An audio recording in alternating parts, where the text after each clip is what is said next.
টানা বর্ষণে কুমিল্লার ডাকাতিয়া নদীর পানি বেড়ে ১৪ গ্রাম ও নাঙ্গলকোটে শতাধিক গ্রাম প্লাবিত। নোয়াখালীতে পানিবন্দী লক্ষাধিক মানুষ, ফেনীতে বন্যা পরিস্থিতির অবনতি। ২০২১ সালের আগে মধ্যমায়ের দেশে পরিণত করতে জেলা প্রশাসকদের কাজ করার নির্দেশ প্রধানমন্ত্রীর। ৩ দিনের ডিসি সম্মেলনের উদ্বোধন। সালাউদ্দিন কাদেরের রায়ের ব্যাপারে আদালতের উপর চাপ সৃষ্টির অভিযোগ আসামিপক্ষের, নাকচ করে মৃত্যুদণ্ড বহাল থাকার আশাবাদ অ্যাটর্নি জেনারেলের। রাজধানীর উত্তরা থেকে ভারপ্রাপ্ত আমির সহ ৮ জেএমবি সদস্যকে আটক, ত্রিশালের জঙ্গি ছিনতাইয়ের সঙ্গে জড়িত বলে দাবি ডিবির।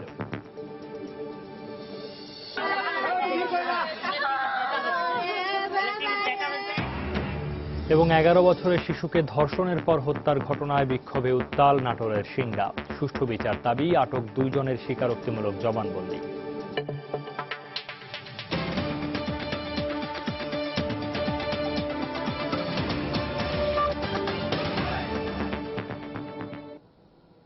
প্রবাসী সময়ের সঙ্গে আছি সৌমিত্র শুভ্র। শুরুতেই বন্যা পরিস্থিতির খবর। গত কদিনের টানা বর্ষণে কুমিল্লার ডাকাতিয়া নদীর পানি বেড়ে ও ভারত থেকে আসা পাহাড়ি ঢলে জেলার ১৪ গ্রাম ও নাঙ্গলকোট উপজেলার ১৬টি ইউনিয়নের শতাধিক গ্রাম প্লাবিত হয়েছে। এতে পানিবন্দী হয়ে পড়েছেন লক্ষাধিক মানুষ, দেখা দিয়েছে খাবার সংকট। ভারপ্রাপ্ত জেলা প্রশাসক জানিয়েছেন ২ উপজেলার জন্য ৭৫ মেট্রিক টন চাল ও নগদ ১.৫ লাখ টাকা বরাদ্দ দেওয়া হয়েছে। কুমিল্লা প্রতিনিধি বাহার রায়হানের পাঠানো তথ্য ও ছবি নিয়ে ডেস্ক রিপোর্ট। টানা বর্ষণ ও পাহাড়ি ঢলে কুমিল্লা ১৪ গ্রামের আলকরা গুণবতী সহ ৯টি ইউনিয়ন এবং নাঙ্গলকোট উপজেলার সাতবাড়িয়া, বক্সগঞ্জ, মোকরা, রায়কোট সহ ৭টি ইউনিয়নের শতাধিক গ্রাম প্লাবিত হয়েছে। এতে লক্ষাধিক মানুষ পানিবন্দী হয়ে মানবেতর জীবনযাপন করছেন। ঘর ও উঠানে কোমর পর্যন্ত পানি উঠায়, চুলায় রান্না পর্যন্ত বন্ধ হয়ে গেছে। পাশাপাশি গবাদি পশু নিয়েও বিপাকে পড়েছেন তারা। স্থানীয় ইউপি সদস্য জানান, নাঙ্গলকোট উপজেলায় স্কুল, কলেজ, বাড়িঘর, রাস্তাঘাট সব পানিতে তলিয়ে গেছে। ঘরে পানি উঠছে, হাঁস মার্কা গরু ছাগল সব গুলেলে বাপের বাড়ি চলে যাচ্ছি।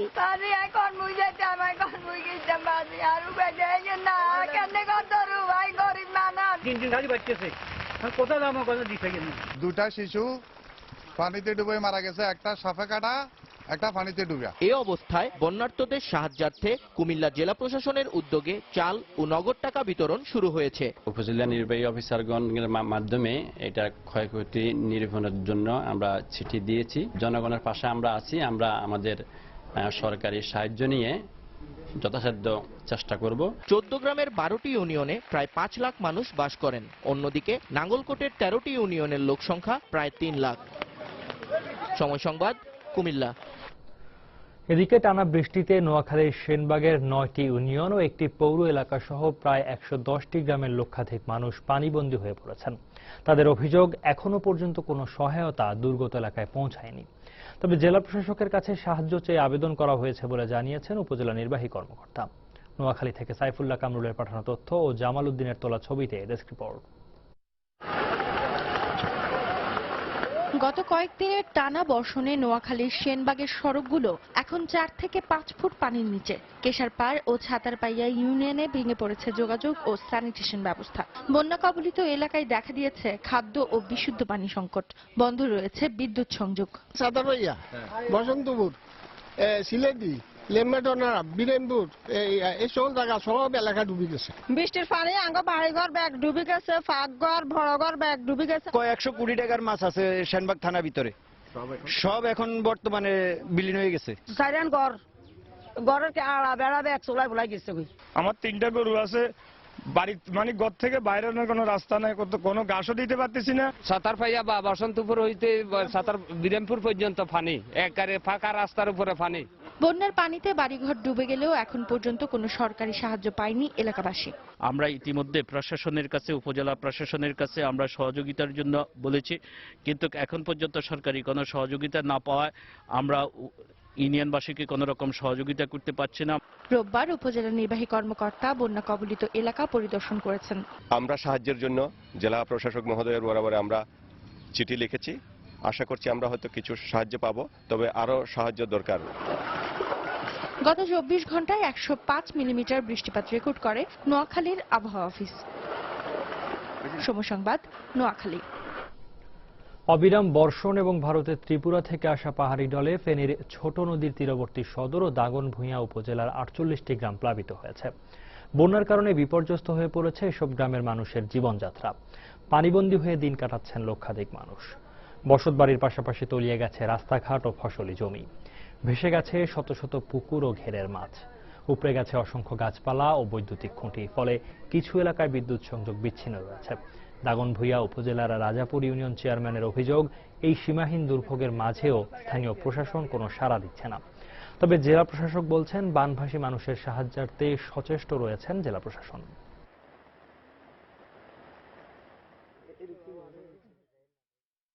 পানি উঠছে, থাকার মতো অবস্থা নাই। ছেলে মেলে এখানে গরু ছাগল যা ছিল সব শেষ, শুধু এখন আমরা জানি বাচ্চারও কোনো কথাই না, কোনো সাহায্য সেবা কিছু মনে হয়নি।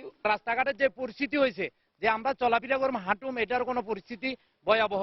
যে গাড়ি চলাচল তো যাই বন্ধ, রিক্সা চলাচল পর্যন্ত করতে পারতেছে না। জেলা প্রশাসন এবং স্থানীয় প্রশাসনের কাছে আবেদন করেছি, আজকে পর্যন্ত এখনো পর্যন্ত কোনো সাড়া পাইনি।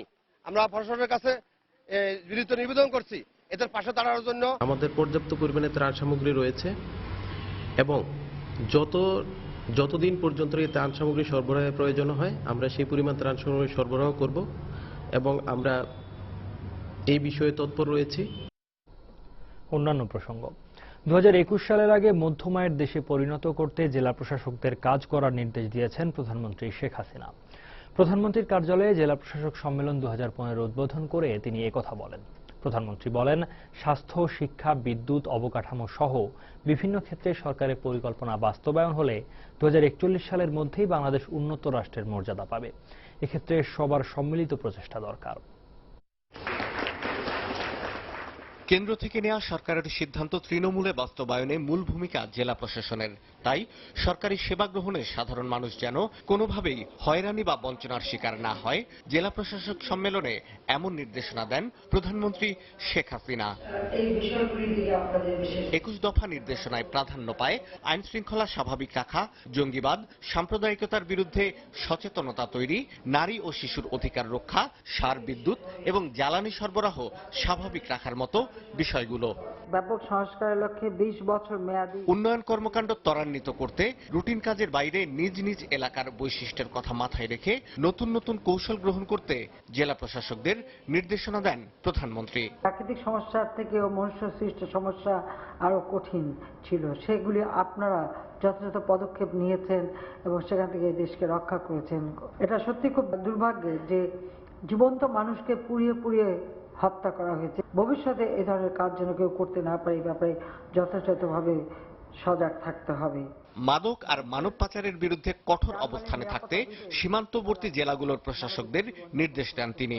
বিভিন্ন জেলার সঙ্গে যেসব ছিটমহলগুলি যেটা আমাদের বাংলাদেশের ভাগে এসেছে, সেই অঞ্চলের আর্থ সামাজিক উন্নয়নের জন্য ইতিমধ্যে বাজেটে 200 কোটি টাকা রাখা হয়েছে। আমরা যে সীমান্ত চুক্তি বাস্তবায়নের ফলে যে অর্জন, এটা সুফল যেন ওই অঞ্চলের মানুষগুলি পেতে পারে, সেদিকে বিশেষভাবে দৃষ্টি দিতে হবে। গত 6.5 বছরে মানব উন্নয়নের সূচকে বাংলাদেশের অগ্রগতিগুলো তুলে ধরেন শেখ হাসিনা। বলেন, দেশে ধনী গরিবের আয় বৈষম্য কমেছে, তা আরো কমাতে হবে।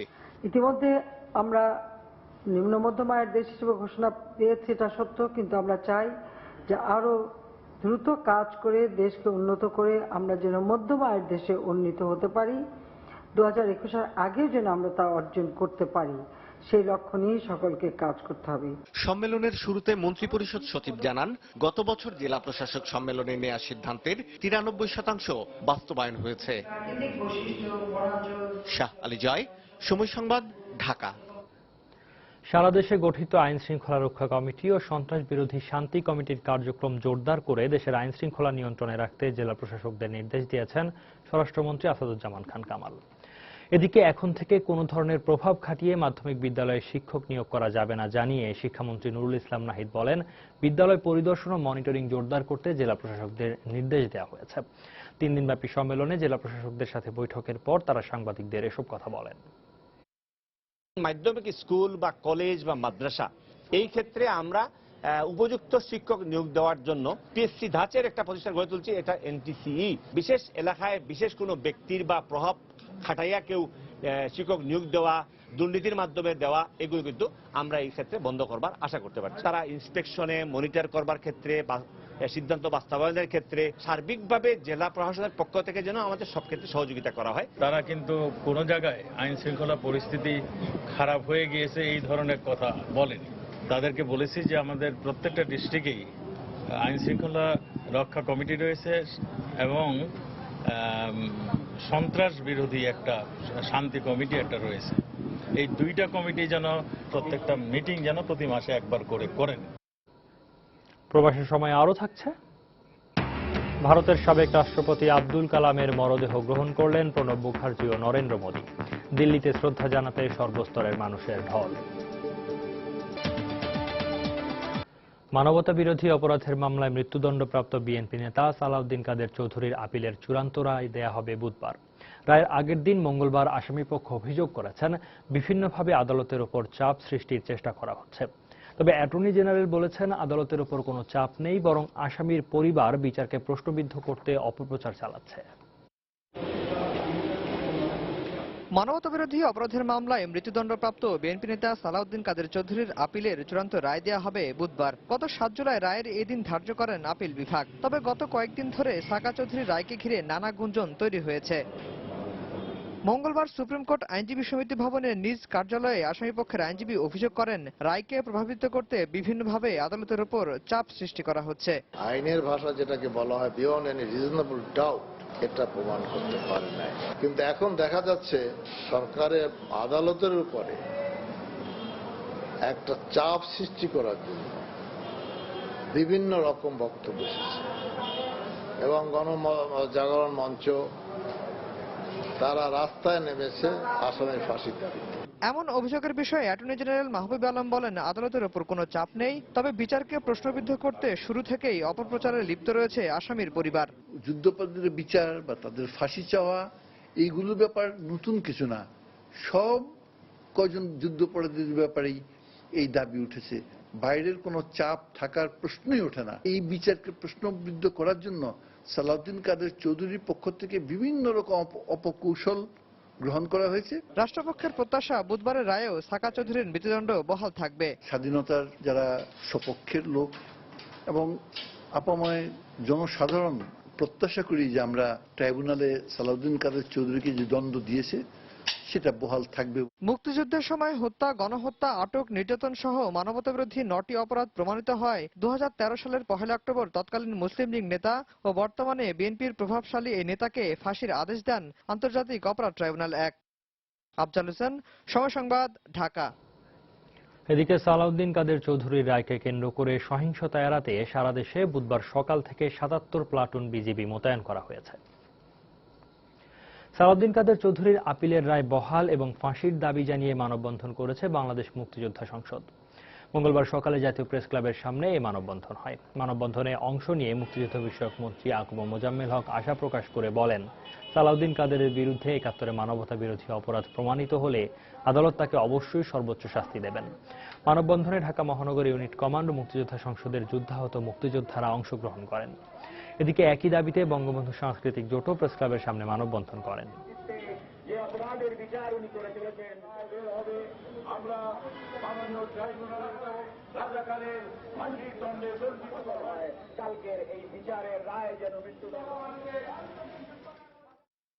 বিচারক মণ্ডলীর কাছে আমাদের আবেদন থাকবে, মুক্তিযুদ্ধের চেতনায় বিশ্বাসী জনগণের পক্ষ থেকে সর্বোপরি আমাদের মুক্তিযোদ্ধা কেন্দ্রীয় কমান্ড কাউন্সিলের পক্ষ থেকে নিবেদিত আবেদন থাকবে, তিনি দোষী প্রমাণিত হয়ে থাকলে ওই কুখ্যাত রাজাকার সালাউদ্দিন কাদের চৌধুরীর মৃত্যুদণ্ড ছাড়া অন্য কোন রকম শাস্তি দেশবাসী মেনে নেবে না।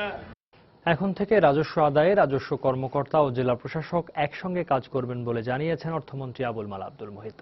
মঙ্গলবার সন্ধ্যায় সচিবালয়ে জেলা প্রশাসক সম্মেলনের প্রথম দিনে জেলা প্রশাসকদের সঙ্গে বৈঠক শেষে তিনি একথা বলেন। এছাড়া করের আওতা বাড়াতে এবং করদাতার তালিকা তৈরি করতে সহায়তা করবে জেলা প্রশাসকরা। কাস্টমসের লোক আছেন, ইনকাম ট্যাক্সের লোক আছেন, মূসকের লোক আছেন, তারা আমাদের থেকে দূরে থাকে। আমরা যে সার্ভে করি টু গেট নিউ পিপল, ওই আমার সার্ভে আর ইন্ডিপেন্ডেন্টলি আর কাজ করবে না। তারা ওই জেলা প্রশাসকের সঙ্গে বসে কাজ করবে। কৃষি ঋণের একটা বাংলাদেশ ব্যাংক ছক করে দেয়, বলে দেয় কে কোথায় ঋণ করবে। এখন আজকেই হুকুম হলো যে এই সবগুলো যেসব বাংলাদেশ ব্যাংক করে, এটা যে মুহূর্তে করা হবে তখনই জেলা প্রশাসকদের জানিয়ে দিতে হবে। সাইবার ট্রাইব্যুনালের মাধ্যমে সাম্প্রতিককালে ব্লগার হত্যাকারীদের দৃষ্টান্তমূলক শাস্তি দেওয়া হবে বলে জানিয়েছেন আইনমন্ত্রী আনিসুল হক। মঙ্গলবার জঙ্গি মৌলবাদীদের তথ্য প্রযুক্তি সন্ত্রাস, সরকার ও নাগরিক সমাজের করণীয় শীর্ষক এক আলোচনা অনুষ্ঠানে তিনি কথা বলেন। এ সময় তিনি সাইবার ওয়ার্ল্ডের উন্নয়নের কারণে যেসব আইন যুগোপযোগিতা হারিয়েছে সেগুলোকে আধুনিক করা হবে বলে মন্তব্য করেন। একই অনুষ্ঠানে তথ্য প্রযুক্তি বিষয়ক প্রতিমন্ত্রী জুনায়েদ আহমেদ পলক জানান, এসব সমস্যাকে মোকাবেলা করতে শিগগিরই তার মন্ত্রণালয়ের পক্ষ থেকে সাইবার সিকিউরিটি অ্যাক্ট প্রণয়ন করা হবে, যার মাধ্যমে সাধারণ মানুষের মুক্ত চিন্তার অধিকার ঠিক রেখে এর মাধ্যমে সংগঠিত অপরাধকে আইনের আওতায় আনা যাবে।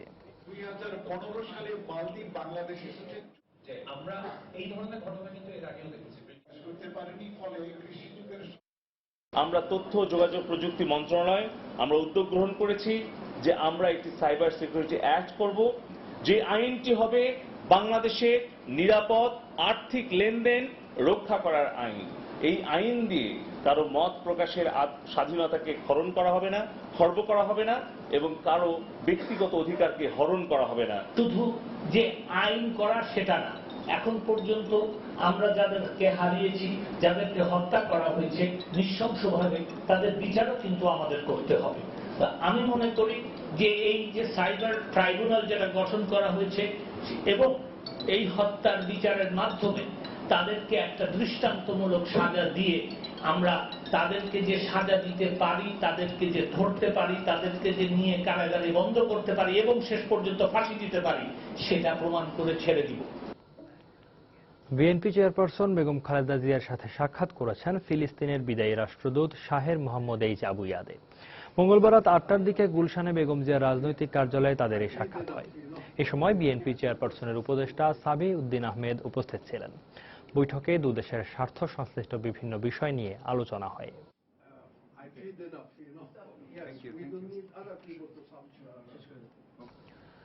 নিঃশর্ত ক্ষমা প্রার্থনা মঞ্জুর ও ভবিষ্যতের জন্য সতর্ক করে গণস্বাস্থ্য কেন্দ্রের প্রতিষ্ঠাতা ডাক্তার জাফরুল্লাহকে ট্রাইব্যুনালে দেওয়া অর্থদণ্ড বাতিল করেছেন আপিল বিভাগ। মঙ্গলবার সকালে প্রধান বিচারপতি এস কে সিনহার নেতৃত্বে আপিল বিভাগের 4 সদস্যের বেঞ্চ এ আদেশ দেন। এছাড়া ভবিষ্যতে তার দ্বারা বিচার বিভাগের মর্যাদা যেন ক্ষুণ্ণ না হয় সে বিষয়ে সতর্ক করে দেন আদালত। গত 10 জুন ব্রিটিশ সাংবাদিক ডেভিড বার্গম্যানের আদালত অবমাননার সাজা নিয়ে 23 জন বিশিষ্ট নাগরিক বিবৃতি দেওয়ার ঘটনায় ডাক্তার জাফরুল্লাহ চৌধুরীকে 1 ঘন্টার কারাদণ্ড ও 5,000 টাকা জরিমানা এবং জরিমানা অনাদায়ে 1 মাস কারাদণ্ডের আদেশ দেন ট্রাইব্যুনাল। পরে 1 ঘন্টার কারাদণ্ড ভোগ করলেও জরিমানার বিরুদ্ধে সুপ্রিম কোর্টে আপিল করেন তিনি।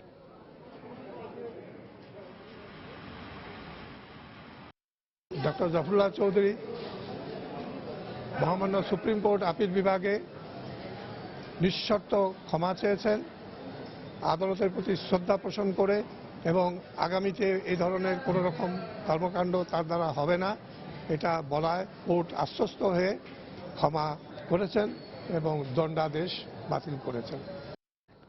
রাজধানীর উত্তরা থেকে নিষিদ্ধ ঘোষিত সংগঠন জেএমবির ভারপ্রাপ্ত আমির সহ 8 জঙ্গি সদস্যকে গ্রেফতার করেছে ঢাকা মহানগর গোয়েন্দা পুলিশ। আটককৃতদের মধ্যে জেএমবির আমির সাইদুর রহমানের ছেলে সহ সবাই সংগঠনের উচ্চ পর্যায়ের কর্মী। এসব জঙ্গিরা তাদের অবস্থান জানান দেওয়ার জন্য বড় ধরনের হামলার পরিকল্পনা করছিল বলে জানিয়েছে গোয়েন্দা পুলিশ। পুলিশ জানায় সোমবার রাতে উত্তরার একটি বাসায় গোপন বৈঠক চলাকালে জঙ্গিদের আটক করে তারা। এ সময় তাদের কাছ থেকে বিপুল পরিমাণ জিহাদি বই, লিফলেট এবং প্রশিক্ষণের ভিডিও চিত্র উদ্ধার করা হয়েছে। আটককৃতরা ময়মনসিংহের ত্রিশালের জঙ্গি ছিনতাইয়ের সঙ্গে জড়িত বলে দাবি গোয়েন্দা পুলিশের। মঙ্গলবার দুপুরে ডিএমপির মিডিয়া সেন্টারে সংবাদ সম্মেলনে মহানগর গোয়েন্দা পুলিশ এ তথ্য জানায়। জেএমবির আমির জেলখানার থাকার কারণে বিভিন্ন সময় সমন্বয়কের কাজ করেছে। তার ছেলে আবু তালহা মোহাম্মদ ফাহিম ওরফে পাখি জেএমবির এই অংশের সমন্বয়ক হিসেবে কাজ করছিল। সে তার পিতাকে কিভাবে মুক্ত করা যায় সেটি তারা চেষ্টা করছিল। এসব জঙ্গি সদস্য রাষ্ট্রের গুরুত্বপূর্ণ ব্যক্তি এবং স্থাপনায় হামলার পরিকল্পনা করছিল বলে প্রাথমিক জিজ্ঞাসাবাদে স্বীকার করেছে বলে জানিয়েছে গোয়েন্দা পুলিশ। আইএস এর সঙ্গে এসব জঙ্গিদের সম্পর্ক রয়েছে বলে জানানো হয় সংবাদ সম্মেলনে। অবস্থান জানান দেওয়ার জন্য একটা কিছু করে গুরুত্বপূর্ণ একটা ঘটনা ঘটিয়ে তারা শেষ হয়ে যায়নি, এটা একটা জানান দেওয়া। এরা মূলত ইসলামিক স্টেটের সাথে যোগাযোগ স্থাপনের চেষ্টা করছিল।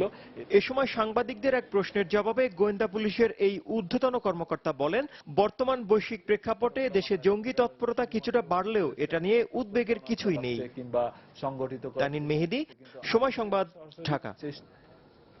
এবার প্রবাসের খবর। মানবতা বিরোধী অপরাধের মামলায় মৃত্যুদণ্ডপ্রাপ্ত বিএনপি নেতা সালাউদ্দিন কাদের চৌধুরীর ফাঁসির রায় আপিল বিভাগে বহাল রাখার দাবিতে যুক্তরাষ্ট্রে বিক্ষোভ করেছে গণজাগরণ মঞ্চ, সম্মিলিত সাংস্কৃতিক জোট সহ প্রগতিশীল প্রবাসী নাগরিকরা। সোমবার নিউ ইয়র্কের জ্যাকসন হাইটসের ডাইভার্সিটি প্লাজার বিক্ষোভ সমাবেশে বিক্ষোভকারীরা অভিযোগ করেন, সালাউদ্দিন কাদের চৌধুরীকে বাঁচাতে নানা ধরনের ষড়যন্ত্র চলছে। মানবতা বিরোধীরা পার পেয়ে গেলে তা বাংলাদেশের শুধু বিচার ব্যবস্থা নয়, রাষ্ট্র ব্যবস্থার জন্য হুমকি হয়ে দাঁড়াবে বলেও দাবি করেন সমাবেশের বক্তারা। এছাড়াও সমাবেশে বাংলাদেশের সম্মিলিত সাংস্কৃতিক জোটের সাধারণ সম্পাদক হাসান আরিফ, সাংবাদিক মুজাহিদ আনসারি, সাংস্কৃতিক ব্যক্তিত্ব বেলাল বেগ, প্রবাসী সাংবাদিক নিনি ওয়াহিদ সহ প্রজন্ম ৭১-এর প্রতিনিধিরা বক্তব্য রাখেন।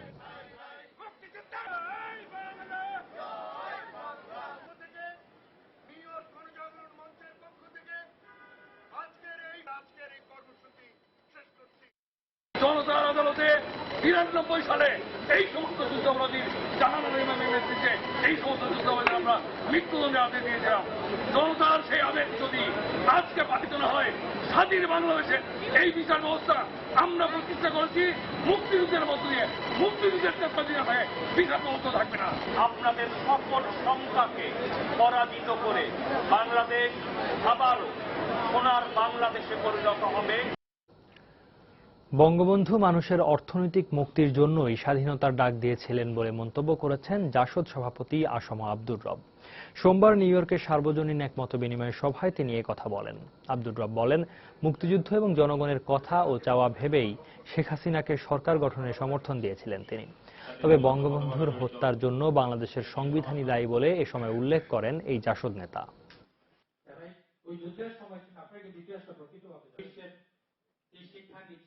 বঙ্গবন্ধু তার ৭ই মার্চের ভাষণে দুটি গুরুত্বপূর্ণ কথা বলেছেন। সবচেয়ে তার বক্তব্যের মধ্যে সবচেয়ে গুরুত্বপূর্ণ কথা একটি হলো এবারের সংগ্রাম আমাদের মুক্তির সংগ্রাম, এবারের সংগ্রাম আমাদের স্বাধীনতা সংগ্রাম। তো ভৌগোলিক স্বাধীনতা, রাজনৈতিক স্বাধীনতা আমরা পেয়েছি। বঙ্গবন্ধুর মৃত্যুর জন্য যদি কেউ দায়ী হয়ে থাকে দিস কনস্টিটিউশন, যারা এই সংবিধানটা তৈরি করেছেন, ডক্টর কামাল হোসেন, আমি যখন বললাম এই সংবিধান পরিবর্তন করতে হবে, তখন বলল যে আসম আব্দুর সংবিধান পরিবর্তন করা বলে সে রাষ্ট্রদ্রোহী। এখন ডক্টর কামাল হোসেন বলতেছে না, এই সংবিধানেই যত সর্বনাশের মূল সংবিধান পরিবর্তন। মানে একচ্ছত্র ক্ষমতার মালিক, একচ্ছত্র ক্ষমতা হইলেই স্বৈরাচারী হয়ে যাবে, সিভিল হোক আর আর্মির হোক।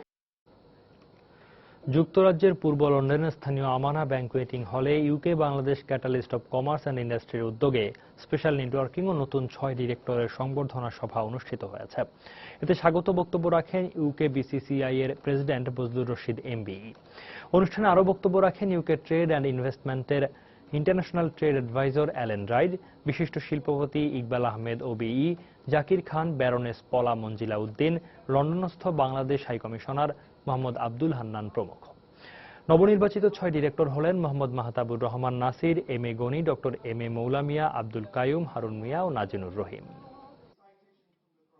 নাটোরে 5ম শ্রেণীর ছাত্রীকে ধর্ষণের পর হত্যার ঘটনায় বিক্ষোভে উত্তাল এখন সিংড়া উপজেলার শাওইল গ্রাম। নির্মমে হত্যাকাণ্ডের সুষ্ঠু বিচার দাবি করেছেন নিহতের স্বজন ও গ্রামবাসী। এদিকে এই ঘটনায় আটক মোবারক হোসেন ও মিঠু আদালতে স্বীকারোক্তিমূলক জবানবন্দি দিয়েছে। নাটোর থেকে আল মামুনের পাঠানো তথ্য ও ছবি নিয়ে ডেস্ক রিপোর্ট। 11 বছরের ফুটফুটে সন্তানের মুক্তি ভেবে বারবার মূর্ছা যাচ্ছেন নির্যাতিতার মা। স্কুল থেকে ফিরে যে শিশুটির মায়ের হাতে ভাত খাওয়ার কথা ছিল, সেই এখন পড়ে আছে হাসপাতালের মর্গে। স্বজনদের অভিযোগ, চকলেটের প্রলোভন দেখিয়ে সোমবার দুপুরে ফুফাতো ভাই মোবারক ডেকে নিয়ে যায় শিশুটিকে। পরে ইয়ারপুর স্লুইস গেট এলাকায় আমবাগানে মোবারক ও তার বন্ধু মিঠু ধর্ষণের পর হত্যা করে তাকে। আমার চালে স্কুলে রাখে লিয়া যায় মারিছে রে। আমার মেয়েকে যে স্কুল থেকে নিয়ে যা নির্যাতন করলো, আর আমি বিচার চাই, ফাঁসি চাই। ছোট বাচ্চা কিছু বোঝে না। শিশুটির মৃত্যুর পর বিচারের দাবিতে বিক্ষোভ ও মানববন্ধন করেছেন গ্রামবাসী। বাংলাদেশের কোনো জায়গায় যেন এরকম ঘটনা না ঘটে, এরকম একটা নিষ্পাপ মেয়েকে এরকম নির্যাতন করা হয়েছে, আমরা এর ফাঁসি চাই। এলাকাবাসীর দাবি এদের দৃষ্টান্তমূলক শাস্তি যেন হয়, এটাই এলাকাবাসী কামনা করে। আমার পঞ্চম শ্রেণীর ছাত্রী হত্যার উপযুক্ত দৃষ্টান্তমূলক শাস্তি চাই। ময়নাতদন্তে শিশুটির শরীরে আঘাতের চিহ্ন পাওয়া গেছে বলে জানিয়েছেন চিকিৎসক। এদিকে ঘটনার পরপরই অভিযুক্ত দুজনকে আটক করে পুলিশ। কালুকে সিংড়া থেকে ধরার পরে তাকে নিয়ে আসি এবং সে স্বীকার করে তাকে র্যাপ করে তাকে র্যাপ করার সময় গলা টিপা ধরছে এবং তার কানের দুল দুইটা নিয়ে গেছে। স্বীকারোক্তিতে জড়িত ছিল মিঠুন নামে একজন, তাকেও গ্রেপ্তার করি এবং সেও স্বীকার করে। তার বুকের বিভিন্ন জায়গাতে স্ক্র্যাচ মার্ক আছে, ক্ষত চিহ্ন আছে, তার গলায়ও আঘাতের চিহ্ন আছে। প্রাথমিকভাবে সন্দেহ করছি যে তাকে ধর্ষণ করা হয়েছে। ময়নাতদন্তের পর শিশুটির লাশ স্বজনদের কাছে হস্তান্তর করা হয়। সময় সংবাদ, নাটোর। মাগুরায় মায়ের পেটে গুলিবিদ্ধ নবজাতকের উন্নত চিকিৎসার জন্য 8 সদস্যের মেডিকেল বোর্ড গঠন করেছে ঢাকা মেডিকেল কলেজ হাসপাতাল কর্তৃপক্ষ। মঙ্গলবার দুপুরে শিশু সার্জারি বিভাগের সহকারী অধ্যাপক কানিজ হাসিনা জানান, বিভাগ প্রধান আশরাফুল ইসলাম কাজলকে প্রধান করে 4 বিভাগের চিকিৎসকদের সমন্বয়ে এই বোর্ড গঠন করা হয়। গত বৃহস্পতিবার মাগুরার দোয়ারপাড়ায় আধিপত্য বিস্তারকে কেন্দ্র করে ছাত্রলীগের 2 গ্রুপের সংঘর্ষে গুলিবিদ্ধ হন সন্তান সম্ভবা নাজমা বেগম। এতে তার গর্ভের শিশুটিও গুলিবিদ্ধ হয়। আশঙ্কাজনক অবস্থায় মাগুরা সদর হাসপাতালে অস্ত্রোপচারের মাধ্যমে একটি কন্যা শিশু জন্ম দেন নাজমার অবস্থার উন্নতি হলেও নবজাতকের অবস্থার অবনতি ঘটে। শিশুর শরীরের 4 জায়গায় গুলি লাগায় তাকে রোববার ঢাকা মেডিকেল কলেজ হাসপাতালে স্থানান্তর করা হয়। এদিকে এই ঘটনায় গুলিবিদ্ধ হয়ে মারা যান মোহাম্মদ মমিন ভূঁইয়া। শিশুটির বাবা মোহাম্মদ বাচ্চু ভূঁইয়া মাগুরা থানায় বাদী হয়ে হত্যা মামলা দায়ের করেছেন।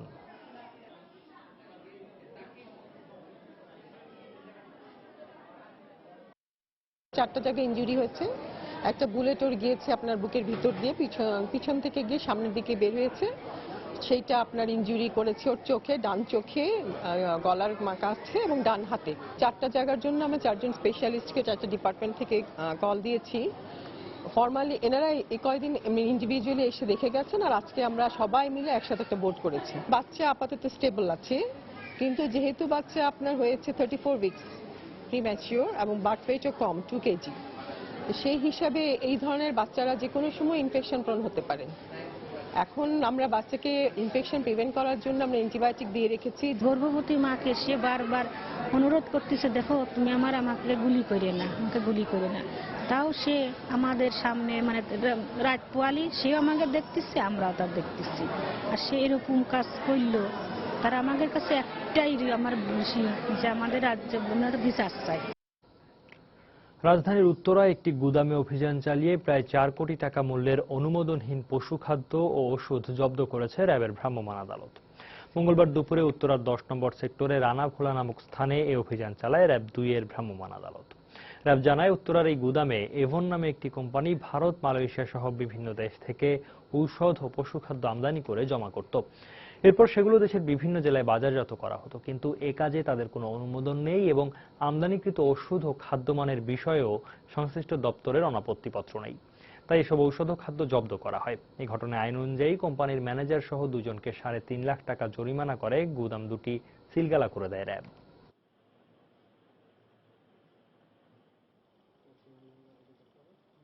এদের কিছু ঔষধ আছে যেগুলো নিষিদ্ধ এবং ড্রাগ ঔষধ প্রশাসনের কোনো লাইসেন্স নেই, যারা যেই ঔষধগুলো এরা এখানে বিক্রি করছে। ঔষধ প্রশাসনের তত্ত্বাবধায়ক আছেন এখানে, তিনি অভিযোগ দিয়েছেন। সেই অভিযোগের ভিত্তিতে ড্রাগ আইনে আমরা তাদেরকে এই জরিমানা করেছি। এখানে অবৈধভাবে বেশ কিছু ভেটেরিনারি মেডিসিন এবং কিছু পোলট্রি ফিড ইনগ্রেডিয়েন্টস গুদামজাত করতেছে এবং সারা বাংলাদেশে বিভিন্ন চ্যানেলে এটা বাজারজাতকরণ করতেছে। এই সংবাদের ভিত্তিতে আমরা মূলত আজকে অপারেশনটা করি। প্রায় 4 কোটি টাকা সমমূল্যের মালামাল জব্দ করেছি। রাজধানীর বিভিন্ন এলাকায় অভিযান চালিয়ে মানব পাচারকারী একটি চক্রের মূল হোতা সহ 5 জনকে আটক করেছে র্যাব 3। মঙ্গলবার রাতে এক সংবাদ সম্মেলনে র্যাব 3-এর মুখপাত্র খন্দকার গোলাম সারোয়ার জানান, এই চক্রটি সিরিয়া সহ মধ্যপ্রাচ্যের বিভিন্ন দেশে পতিতাবৃত্তি ও গৃহ পরিচারিকার কাজ করানোর জন্য নারী শ্রমিক পাঠাতো এবং এখনও এই চক্রটির অবৈধভাবে পাঠানো 35 জন নারী সিরিয়ায় মানবেতর জীবনযাপন করছেন বলেও জানান তিনি। আটককৃতদের প্রধান কোহিনুর আলমের সাথে বিদেশি মানব পাচারকারী চক্রের যোগসাজশের তথ্য এরই মধ্যে র্যাবের হাতে পৌঁছানোর পাশাপাশি এ ব্যাপারে অভিযান অব্যাহত রাখার কথাও জানানো হয় সংবাদ সম্মেলনে। 4 বছর পেরিয়ে 5-এ পা রাখল বেসরকারি স্যাটেলাইট টেলিভিশন ইন্ডিপেন্ডেন্ট টিভি। এ উপলক্ষে মঙ্গলবার সকাল থেকেই চ্যানেলটির অফিসে শুভেচ্ছা বার্তা নিয়ে এসেছেন শুভানুধ্যায়ীরা। সময় পরিবারের পক্ষ থেকেও জানানো হয় ফুলেল শুভেচ্ছা। ভক্তদের আশা, বিগত সময়ের দর্শকপ্রিয়তা ধরে রাখতে সামনের দিনগুলোতে আরো বেশি সততা ও বস্তুনিষ্ঠতার সাথে কাজ করবে চ্যানেলটি। এবার দেশের বাইরের খবর। ভারতের সাবেক প্রেসিডেন্ট এপিজে আব্দুল কালামের মরদেহ বুধবার সকালে তার নিজ গ্রাম তামিলনাড়ুর রাজ্যের রামেশ্বরামে নেওয়া হবে। বৃহস্পতিবার সকালে নিজ জন্মস্থান রামেশ্বরামেই তাকে দাফন করা হবে বলে জানিয়েছে ভারতীয় সংবাদ মাধ্যম। মঙ্গলবার দুপুরে মেঘালয় থেকে তার মরদেহ নয়াদিল্লিতে নেয়ার পর তার বাসভবন 10 রাজাই মার্গে রাখা হয়েছে সর্বস্তরের মানুষের শ্রদ্ধা নিবেদনের জন্য। এ সময় ভারতের রাষ্ট্রপতি প্রণব মুখার্জি, উপরাষ্ট্রপতি হামিদ আনসারি, প্রধানমন্ত্রী নরেন্দ্র মোদী এবং কংগ্রেস সভানেত্রী সোনিয়া গান্ধী সহ বিশিষ্ট ব্যক্তিরা তার মরদেহে শ্রদ্ধা নিবেদন করেন। এর আগে মঙ্গলবার স্থানীয় সময় দুপুর 12:30টার দিকে বিমানে করে মেঘালয় থেকে দিল্লির পালাম বিমানবন্দরে আনা হলে এপিজে আব্দুল কালামের মরদেহ গ্রহণ করেন রাষ্ট্রপতি প্রণব মুখার্জি ও প্রধানমন্ত্রী নরেন্দ্র মোদী। মহান এই ব্যক্তির দেহাবসানে ভারতে 7 দিনের শোক ঘোষণা করা হয়েছে। সোমবার সন্ধ্যায় মেঘালয় রাজ্যের শিলংয়ে ইন্ডিয়ান ইনস্টিটিউট অব ম্যানেজমেন্টের একটি অনুষ্ঠানে বক্তৃতা দেওয়ার সময় হঠাৎ অচেতন হয়ে পড়েন এপিজে আব্দুল কালাম। স্থানীয় বেথানি হাসপাতালে চিকিৎসাধীন অবস্থায় শেষ নিঃশ্বাস ত্যাগ করেন তিনি।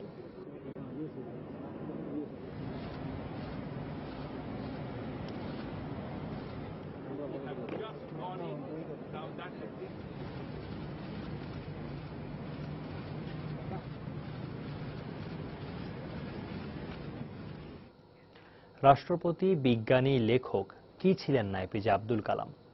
বহুমুখী প্রতিভার অধিকারী এই মানুষটি তার জ্ঞানগর্ভ বক্তৃতা দিয়ে মন্ত্রমুগ্ধ করেছেন কোটি কোটি মানুষকে।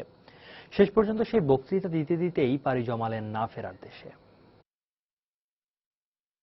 তামিলনাড়ুর রামেশ্বরমে 1931 সালের 15 অক্টোবর জন্মগ্রহণ করেন মিসাইল ম্যান খ্যাত ভারতের সাবেক রাষ্ট্রপতি আবুল পাকির জয়নুল আবেদিন আব্দুল কালাম। ছোট শহরের এক মৎস্যজীবী পরিবারে চরম দারিদ্র্যের মধ্যে জন্ম নিলেও তার স্বপ্ন ছিল অনেক বড়। খাবার জোটাতে এবং পরিবারকে সহায়তা করতে মাত্র 8 বছর বয়সেই খবরের কাগজ বিক্রি করা শুরু করতে হয়েছিল তাকে। যুদ্ধবিমানের পাইলট হতে চেয়েছিলেন, কিন্তু সেই স্বপ্ন পূরণে ব্যর্থ হয়েছিলেন রকেট বিজ্ঞানী। বিমান প্রকৌশলে পড়াশোনা করে ভারতের প্রথম মহাকাশযান তৈরিতে মুখ্য ভূমিকা রাখেন আব্দুল কালাম। এই মহাকাশযানের সাহায্যেই 1980 সালে ভারত তার প্রথম ক্ষেপণাস্ত্র রোহিণী উৎক্ষেপণ করে। 1998 সালে ভারতের পোরখান 2 পারমাণবিক অস্ত্রের পরীক্ষার পেছনেও প্রধান ভূমিকা রেখেছিলেন তিনি। ভারতকে পরমাণু শক্তিধর রাষ্ট্রে পরিণত করার জন্য যিনি নিরলস চেষ্টা চালিয়ে গেছেন, পরে তিনিই আবার পরমাণু অস্ত্রমুক্ত বিশ্ব গড়ার পক্ষে প্রচারণায় যুক্ত হন। 2002 থেকে 2007 সাল পর্যন্ত ভারতের 11তম রাষ্ট্রপতির দায়িত্ব পালন করেন এপিজে আব্দুল কালাম। তিনি ছিলেন ভারতের তৃতীয় মুসলমান রাষ্ট্রপতি। ব্যক্তিগত জীবনে আব্দুল কালাম ছিলেন অবিবাহিত। এত প্রতিভা, এত খ্যাতির অধিকারী হয়েও খুব সহজ সরল, অনাড়ম্বর জীবনযাপন করতেন তিনি। India 2020, mission India, my journey, turning point, ignited mind তার উল্লেখযোগ্য রচনা। আব্দুল কালামের আত্মজীবনী উইংস অফ ফায়ার তার লেখা বইগুলোর মধ্যে সবচেয়ে জনপ্রিয়তা লাভ করে। প্রকাশিত হবার পর বইটির 10 লাখেরও বেশি কপি বিক্রি হয়েছে। দেশের অগ্রগতিতে অসামান্য অবদানের কারণে ভারতের সর্বোচ্চ বেসামরিক সম্মাননা ভারত রত্ন ছাড়াও পদ্মভূষণ ও পদ্মবিভূষণ খেতাবেও ভূষিত করা হয় তাকে। এপিজে আব্দুল কালাম একাধিকবার বাংলাদেশ সফর করেছেন। সবশেষ 2014 সালে ঢাকা সফরে বিভিন্ন বিশ্ববিদ্যালয়ের শিক্ষার্থীদের উদ্দেশ্যে রাখা বক্তব্যে 2টি কারণে বাংলাদেশকে ভালো লাগার কথা জানান তিনি। প্রথমত, নদীমাতৃক বাংলাদেশের বিস্তৃত জলরাশি, দ্বিতীয়ত উন্নত পোশাক শিল্প। এই দুটি এদেশকে ভালো লাগার কারণ বলে উল্লেখ করেন আব্দুল কালাম। মমতাজ মুস্তফা, সময় সংবাদ। মিশরের রাজধানী কায়রোর উপকণ্ঠে একটি আসবাবপত্রের কারখানায় অগ্নিদগ্ধ হয়ে 25 জনের মৃত্যু হয়েছে বলে জানিয়েছে দেশটির স্বরাষ্ট্র মন্ত্রণালয়। এই ঘটনায় আহত হয়েছেন অন্তত 22 জন। নিহতের সংখ্যা আরও বাড়তে পারে বলে আশঙ্কা করা হচ্ছে। মঙ্গলবার কায়রোর 35 কিলোমিটার উত্তর পূর্বাঞ্চলের শিল্প শহর এলোবারে এই অগ্নিকাণ্ডের ঘটনা ঘটে। কি কারণে এই ঘটনা ঘটেছে তা এখনও জানা যায়নি। তবে সংবাদ মাধ্যমে স্থানীয়রা জানিয়েছেন রাসায়নিক দাহ্য পদার্থের কারণে এই অগ্নিকাণ্ড ঘটেছে বলে ধারণা করছেন তারা। তারা আরও জানান, মঙ্গলবার সকালে এক বিকট বিস্ফোরণের পরপরই পুরো কারখানাটিতে আগুন লেগে যায়।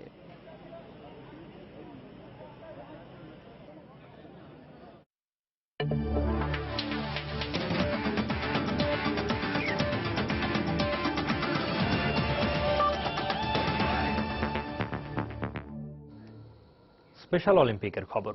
লস অ্যাঞ্জেলস স্পেশাল অলিম্পিকে দুর্দান্ত সূচনা করেছে বাংলাদেশ। আসরের প্রথম দিনেই স্বর্ণ জিতেছে লাল সবুজের প্রতিনিধিরা। 100 মিটার ফ্রিস্টাইল সাঁতারে পারুল আক্তার সোনা জেতেন, আর 25 মিটার ব্রেস্ট স্ট্রোক সাঁতারে ব্রোঞ্জ জিতেছেন মুন্নি আক্তার। বরাবরই প্রতিবন্ধীদের এই প্রতিযোগিতায় দারুণ সফল বাংলাদেশ। এবারের আসরেও সেই ধারাবাহিকতা ধরে রেখেছে বাংলার অ্যাথলেটরা। এতে সবার আগে বাংলাদেশের জন্য সুসংবাদ আনেন বুদ্ধি প্রতিবন্ধী অ্যাথলেট পারুল। তিনি ফ্রিস্টাইল সাঁতারে সোনা এনে দেন। এছাড়া ছেলেদের ইভেন্টে 50 মিটার ব্রেস্ট স্ট্রোকে ব্রোঞ্জ জেতেন আরিফ রোহান।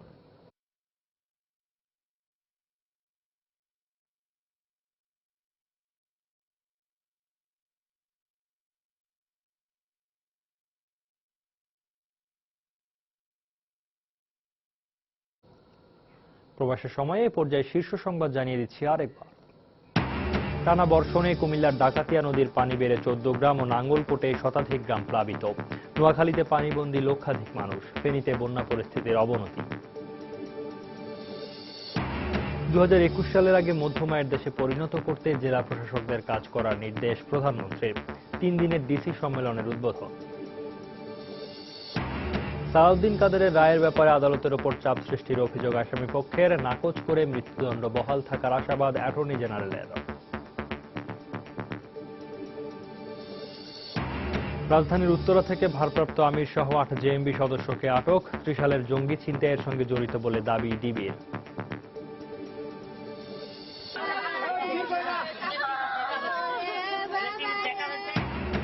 এবং 11 বছরের শিশুকে ধর্ষণের পর হত্যার ঘটনায় বিক্ষোভে উত্তাল নাটোরের সিংড়া। সুষ্ঠু বিচার দাবি। আটক 2 জনের স্বীকারোক্তিমূলক জবানবন্দি। এই ছিল প্রবাসী সময়। যে কোনো খবর পেতে ভিজিট করুন সময়নিউজ.টিভি। যে কোনো রবি ও সিটিসেল নম্বর থেকে সময় সংবাদের খবর, অনুষ্ঠান সূচি জানতে এবং যে কোনো তথ্য সময় সংবাদকে জানাতে ডায়াল করুন 16242 নম্বরে। এছাড়া এইমাত্র পাওয়া খবর মোবাইলে পেতে SMS করুন *SN লিখে পাঠিয়ে দিন 16242 নম্বরে। সঙ্গে থাকুন সময়।